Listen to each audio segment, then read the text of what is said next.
আগামীকাল ঈদ, অথচ মনটার ভিতরে কোনো ধরনের আনন্দ নাই।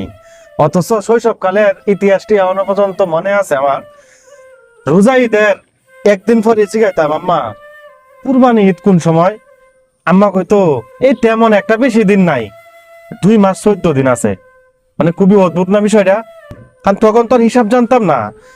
মানে রোজা ঈদের একদিন পরে জিজ্ঞাইতাম কুরবানি ঈদ কবে, এই দিন থেকে গণা শুরু করতাম।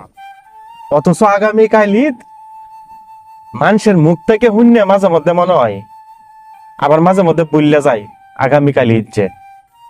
এই লোকে মানুষের জীবনের পরিবর্তন। মানুষ আসলে পরিবর্তনশীল।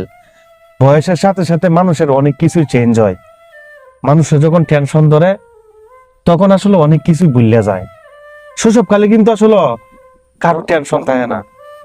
আপনারা যারা শৈশবকালে গেছেন আমার এই কথার অর্থগুলা বুঝবেন। তখন একটাই শুধু চিন্তা করতাম, নতুন একটা পোশাক পরন লাগবো, নতুন কিছু খাওয়ান লাগবো, নতুন কিছু খেলন লাগবো। এই ধরনের চিন্তা ভাবনা সবসময় মাথার মধ্যে রয়েছে। নতুন বই কিনন লাগবো, নতুন বই স্কুল থেকে ফাওয়ান লাগবো। এই ধরনের সিচুয়েশন, এই ধরনের বিষয় লয়ে মাথা কাটাইতাম, টেনশন করতাম ওই বিষয়গুলা লয়া।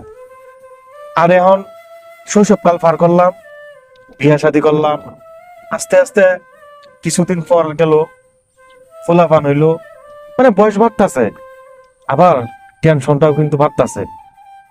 শৈশবকালটাকে খুব বেশি মিস করি। এই যে একটা ঈদের দিন আগামীকাল, একবারে সিরিয়াসলি মন থেকে কইতাছি, একটা বার এক বিন্দু পরিমাণ মানে ঈদের আনন্দ কি জিনিস এই অন্তরটার ভিতরে মানে জাগলো না। মানে খুবই অদ্ভুত লাগে। মাঝে মধ্যে এই বিষয়টি নিয়ে চিন্তা করি যে কই সোনালী শৈশব ফালায় তো এলাম, চাইলেও কি আর যাওয়া সম্ভব ওই সোনালী শৈশবে? কোনো সময় সম্ভব না। আসলে খুব মিস করি ওই শৈশবটিরে। কার কার আসলে ওই শৈশবটা মিস করো অবশ্যই কমেন্ট সেকশনে কিন্তু লেখা জানাই ভাই। আর আমার মতন ঈদ সামনে রাখিয়াও মনের ভিতরে আনন্দ নাই, এই ফিলটা কেলা ফিল করতেছেন। যাই হোক, শৈশবকালের স্মৃতিটি মনে করে দেওয়ারে আমার মূল উদ্দেশ্য আছে, আর আমার বাস্তব কথাটি শেয়ার করাই হয়েছে মূল উদ্দেশ্য। যাই হোক, ভিডিওটা এনে শেষ। যদি নামাজের টাইম হয়ে থাকে তাহলে মসজিদ বা ধরতে হয়।